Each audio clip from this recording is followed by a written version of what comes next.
Claramente, a mí no me corresponde aquí hablar de costos políticos ni negociaciones políticas. Yo no soy un político y por lo tanto vengo a dar una presentación más basada en lo que debería ser y no lo que probablemente salga tanto del Ejecutivo como de la Asamblea Legislativa.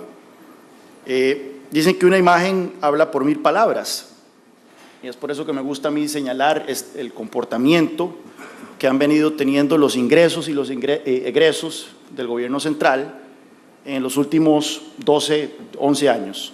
Como podemos ver, los gastos vienen subiendo con una curva bastante marcada, mientras que los ingresos vienen subiendo, pero no a un ritmo tan vertiginoso. Claramente, cuando uno ve la trayectoria que tiene el gasto, uno se pregunta qué tipo de curva se podría introducir del lado de los ingresos para que se empiece a cerrar esa brecha. Y claramente tendría que ser una curva bastante brusca. Se requeriría un ajuste por parte del lado de los ingresos mayúsculo si no se hace nada del lado del gasto. Ahora bien, mucha gente ve este gráfico y lo que ve es un problema contable. Hay muchos gastos, hay pocos ingresos y lo que necesitamos entonces, eso es lo que nos han dicho en repetidas ocasiones, una combinación de recortes de gasto o contención del gasto, porque recordemos de que el lenguaje, por lo menos en este momento de la administración, no es recorte de gasto, es contención del gasto, y sí aumentos de ingresos. Pero hay que hacer algunas observaciones, me gustaría hacer algunas observaciones por lo menos desde el punto de vista del public choice, y tiene que ver con la naturaleza que estamos aquí. No estamos ante un problema contable, estamos ante un problema político estructural que trasciende a la administración Alvarado. Es un problema que venimos arrastrando en los últimos 40 años. ¿Cuál es? Bueno, los políticos administran dinero ajeno y por lo tanto tienen una proclividad al despilfarro y a la ineficiencia. Constantemente vemos que incluso en épocas de urgencia fiscal, los políticos, ya sean los diputados o el Ejecutivo, incurre en actos altamente irresponsables. Y recordemos en los últimos días de la Asamblea Legislativa pasada cómo los diputados aprobaron de manera abrumadora un salvataje para los empleados del Banco Crédito Agrícola de miles de millones de colones. Al final se echaron para atrás, pero el objetivo inicial era aprobar ese salvataje, a pesar de que se ha dicho en repetidas ocasiones que estamos con el agua hasta el cuello en materia del déficit fiscal. Entonces, tenemos un problema y es que los políticos tienden a gastar a manos llenas porque no es plata propia. Los políticos no piensan a largo plazo. Tenemos periodos definidos de que un gobierno dura 4 años, una asamblea legislativa 4 años, y por lo tanto muchos de estos políticos no tienen que vivir las consecuencias de sus actos. Vimos en la administración Óscar Arias la manera en que irresponsablemente se aumentó el gasto estatal, la política del percentil 50 y demás, porque simplemente se podía endeudar y no vivir la consecuencia de esa decisión. Y así tenemos entonces administraciones que llegan y tratan de incurrir en políticas de gasto irresponsables sabiendo que no tendrán que vivir sus consecuencias. Sin embargo, llegan momentos en que no hay capacidad de tener este tipo de lujos. Otro punto es que los beneficios del gasto público son concentrados y hay muchísimas clientelas políticas, y ya veremos ahora cuando se presente el próximo presupuesto, que va a ser un presupuesto que va a ser nominalmente el mismo monto que el del año pasado. Veremos a muchísimas clientelas políticas llegar a las barras de la Asamblea Legislativa a demandar de que se haga una excepción con ellos en materia de esos contención del gasto. Y ahí veremos entonces cómo va a reaccionar esta Asamblea Legislativa. Pero ya vimos que cuando los empleados del Bancrédito llenaron las barras de la Asamblea Legislativa, los políticos rápidamente les aprobaron un salvataje por miles de millones de colones. Entonces, los beneficios del gasto público son concentrados, tenemos entonces grupos de presión que son muy activos, mientras que los costos de los impuestos tienden a ser ocultos y pasar desapercibidos, principalmente cuando estamos hablando de impuestos indirectos. Y es por eso que los políticos adoran el IVA, porque el IVA es un impuesto que no se siente. La gente cuando compra algo lo siente un poco más caro, pero no puede ver, no es como una coletilla, donde el impuesto al salario no puede ver cuánto le están rebajando. El IVA es un impuesto que tiende a ser oculto, desapercibido, y es por eso que es una maquinita de hacer dinero muy predilecta de parte de la clase política. Todo esto se resume en una ley básica de la naturaleza política. Los políticos siempre prefieren aumentar los impuestos a reducir el gasto. Enfrentan la presión de las clientelas políticas, saben que pueden heredar desastres a sus sucesores y por lo tanto el interés de aumentar los impuestos siempre va a ser mayor al de recortar el gasto. Y ya vimos, doña Rocío me dijo, deme ideas de cómo aumentar los ingresos, pero no me preguntó ideas de cómo recortar el gasto. De tal forma, la solución para este entuerto, por lo menos de parte de este servidor, son reformas estructurales principalmente del lado del gasto, prohibir partidas sin contenido económico, derogar leyes de destinos específicos, una regla constitucional que limite el crecimiento del gasto y endeudamiento, etcétera. O sea, necesitamos poner camisas de fuerzas y poner orden a estos espíritus salvajes de los políticos antes de empezar a hablar de darles más ingresos. Don Adrián, en su introducción, mencionaba que cuál ha sido el objetivo de quienes demandamos medidas de gasto como precondición para discutir temas de impuestos. La respuesta es muy sencilla. En política fiscal, el orden de los factores sí afecta el producto. Si usted aprueba impuestos primero y luego promete reformas de gasto, nunca esas reformas de gasto se han materializado. No son inventos míos, simplemente hay que ver la historia nacional. Cada vez que se han aprobado reformas fiscales, entre comillas, no han sido reformas fiscales, han sido aumentos de impuestos, la situación fiscal del país mejoró por unos cuantos años y luego se volvió a deteriorar. Las razones probablemente son fácilmente identificables. Por un lado, un gobierno, al verse con recursos frescos, pierde el ímpetu de hacer las reformas de gasto, que como mencionaba anteriormente, son reformas de gasto que afectan clientelas políticas y que por lo tanto tienen un costo político alto. Y segundo, ninguna reforma fiscal que yo conozca ha logrado el objetivo de recaudación que se planteó. Y no solo lo digo aquí en Costa Rica, sino que lo digo, a mí me toca analizar toda América Latina, lo digo de toda América Latina, no importa si vienen con el sello del Banco Mundial, el sello del Fondo Monetario Internacional o el Papa Francisco. Vayan ustedes, le pregunto a doña Rocío, vaya ahora que estuvo el presidente Piñera aquí, pregúntele a los chilenos cuánto pretendía recaudar la propuesta fiscal, la reforma fiscal de Michelle Bachelet y cuánto terminó recaudando. Vaya, pregúntele al presidente Santos cuánto pretendía recaudar el aumento del IVA del 16 al 19% y cuánto terminó recaudando. Las expectativas de recaudación siempre se quedan cortas porque estos aumentos de impuestos terminan lastimando el crecimiento y el crecimiento entonces genera en una recaudación menor a la esperada. Entonces hay que aplicar la regla Constanza. Eso es lo que yo decía ayer en la columna de La Nación. No sé si ustedes son fanáticos de Seinfeld, yo soy fanático de Seinfeld. George Costanza una vez se dio cuenta que todas las cosas le salían mal. Y Jerry Seinfeld le dice, bueno, usted está siguiendo sus instintos que obviamente están equivocados. Si usted hace lo contrario de lo que sus instintos le dictan, las cosas a lo mejor le van a empezar a salir bien.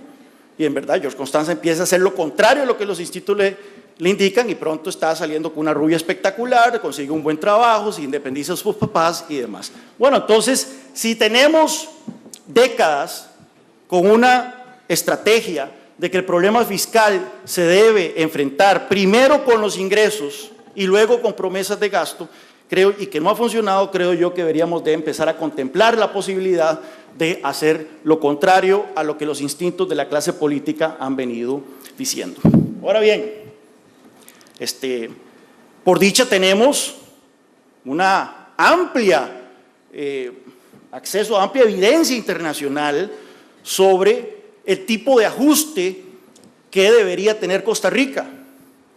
Costa Rica no es el único país ni el primero que se ha encontrado en serios aprietos presupuestarios y por lo tanto podemos ver las experiencias internacionales sobre cuál es esa combinación que ha resultado más exitosa en materia de consolidación fiscal.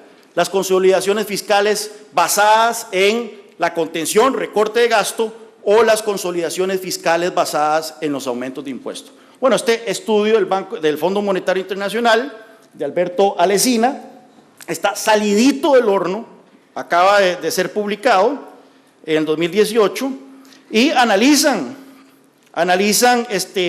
16 set de data de 35 países de la OECD desde 1981 al 2014, procesos de consolidación fiscal basados en impuestos y procesos de consolidación fiscal basados en recortes de gasto. Bueno, y concluyen que la mejor manera para reducir la relación entre la deuda pública y el PIB es recortando el gasto público.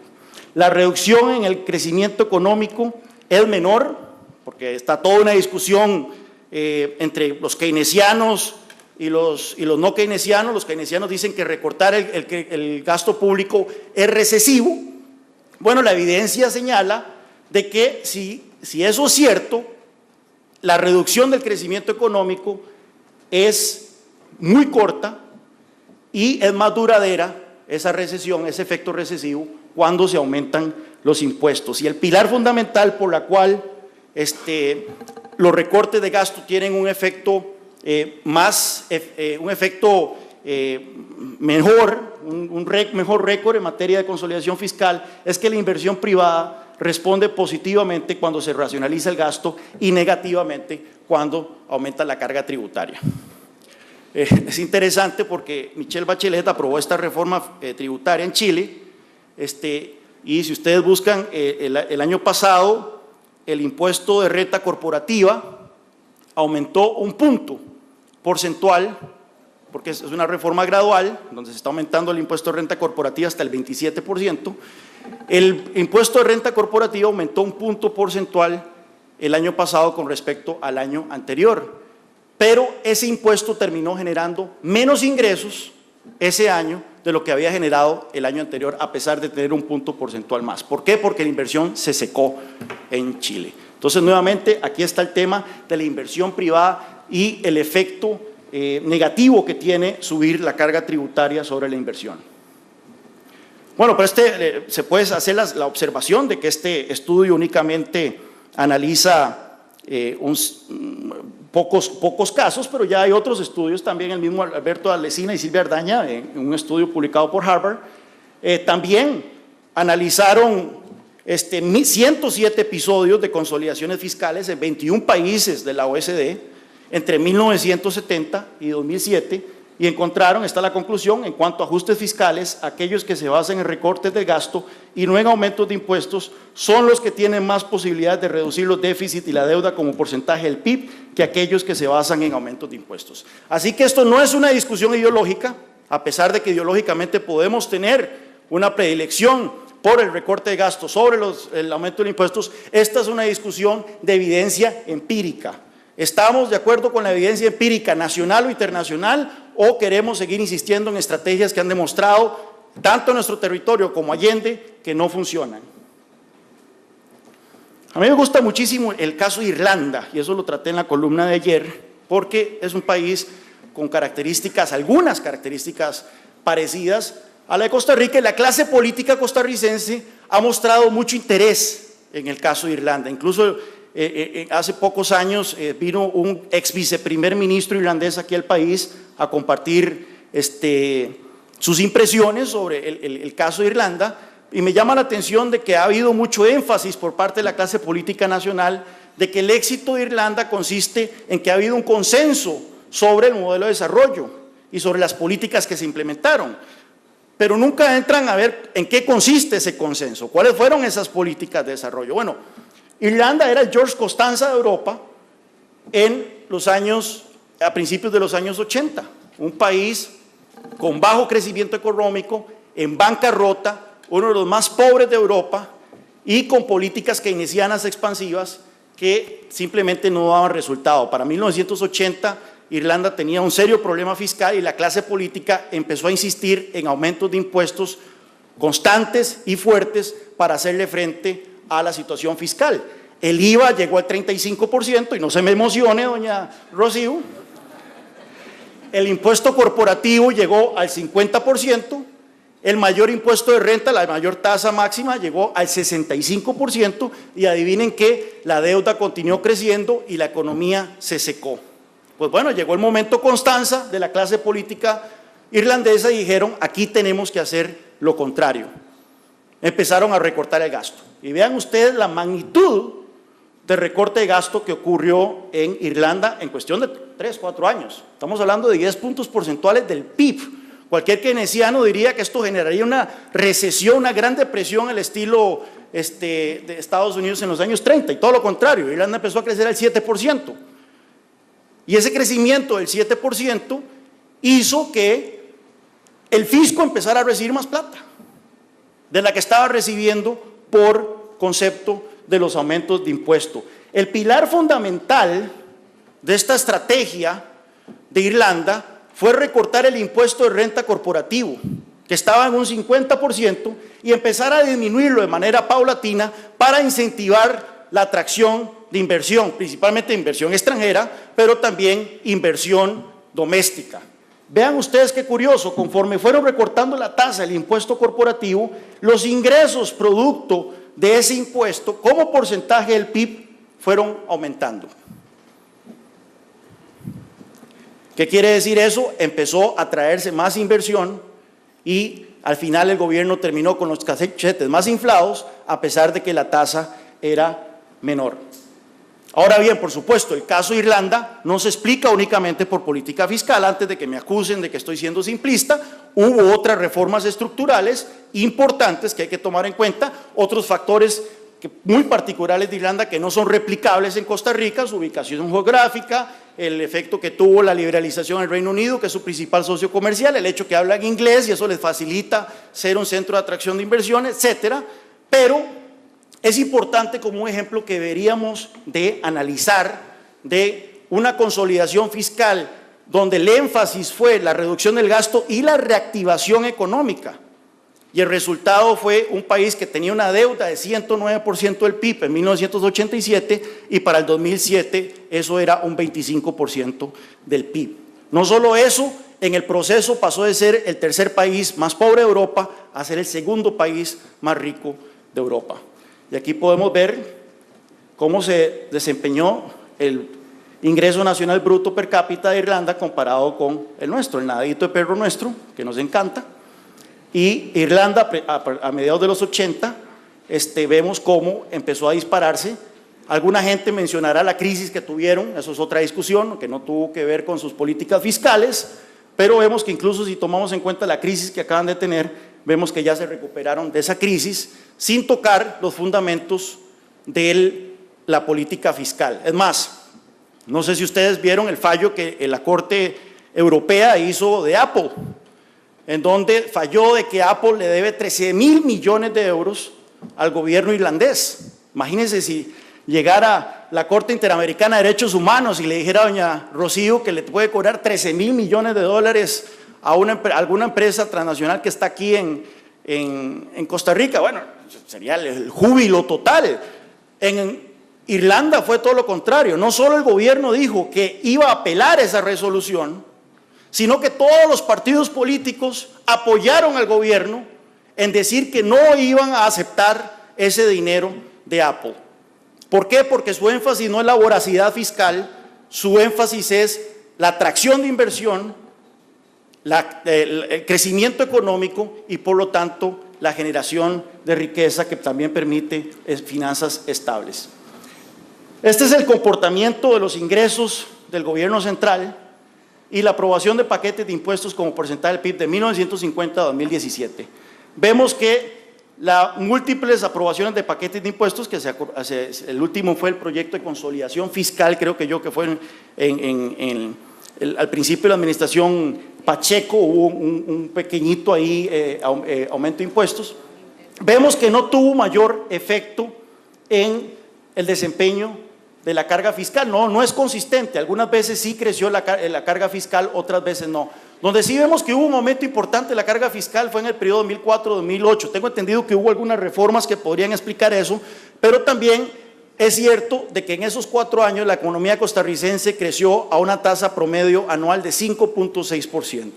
Es decir, en el momento en que la economía costarricense estaba dando muestras de vitalidad, ese momentos en que al gobierno le estaban entrando buenos montos, buenos flujos de ingresos fiscales. El tema de la carga tributaria, doña Rocío mencionaba que tenemos una carga tributaria baja, lo cierto es que está por encima del promedio de América Latina, una carga tributaria del 22%, un poco más del 22%, cuando se incluyen las cargas sociales, que eso es lo que se estila a la hora de comparar las cargas tributarias a nivel internacional. Yo sé que en Costa Rica nos han tratado de vender el cuento de que la carga tributaria es únicamente un 13% del PIB, cuando sabemos que ese no es el caso. Pero muchas veces también nos han vendido el cuento de que si queremos aspirar a ser un país desarrollado, tenemos que tener cargas tributarias de país desarrollado. Bueno, preguntémosles a los brasileños y a los argentinos cómo les ha ido con ese experimento.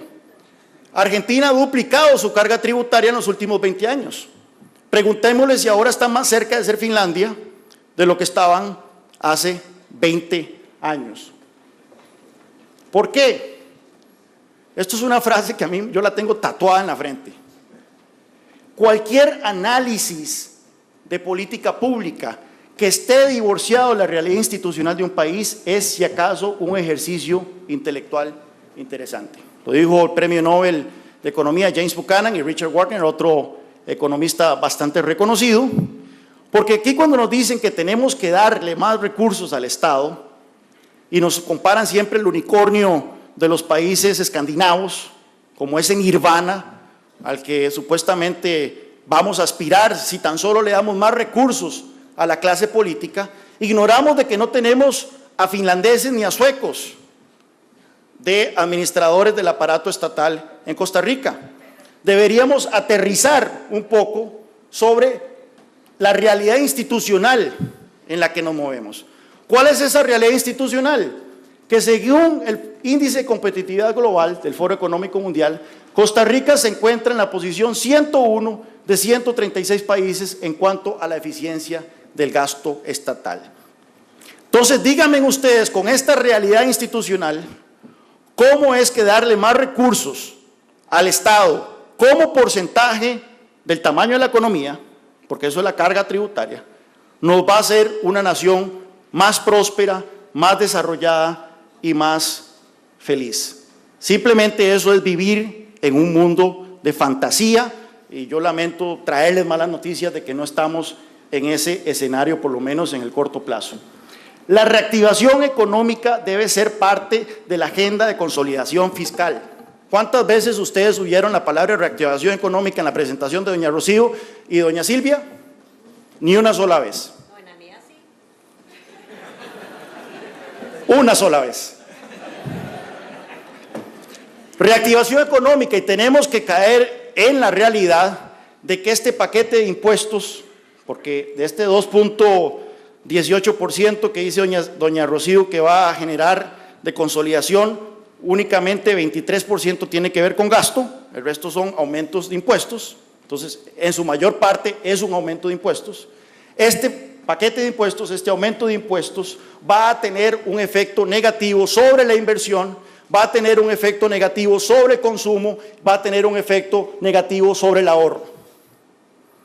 Porque a mí me gustaría también, una pregunta que quiero dejar ahí, es cómo es que calcula el FMI, el Banco Mundial, estos estimados de cuánta recaudación va a tener, si son mediante análisis de lo que se llama el Dynamic Scoring o el Static Scoring. El error que se hace muchas veces, y esto es una discusión que se tuvo ahora con la reforma tributaria en Estados Unidos, es que se parte de la conclusión de que si usted mete un impuesto del 13% de IVA, o si usted le mete impuestos al ahorro, los actores económicos no van a cambiar su comportamiento. La gente va a continuar consumiendo de la misma manera, la gente va a seguir invirtiendo de la misma manera, la gente va a continuar ahorrando de la misma manera, y sabemos que eso no es el caso. Entonces hay toda una discusión en política tributaria sobre el uso del Dynamic Scoring y Static Scoring. Me temo yo de que aquí estamos incurriendo en Static Scoring, es por eso que nunca se cumplen estos estimados de recaudación.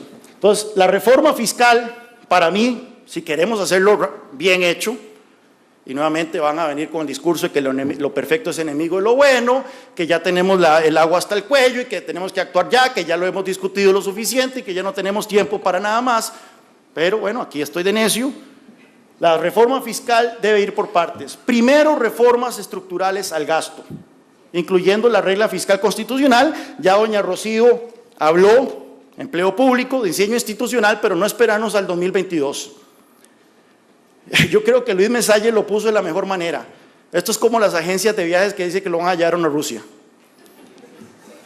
Lo que nos está diciendo el gobierno es: denos la plata ahora y en el 2020 les vamos a dar las reformas estructurales de gasto.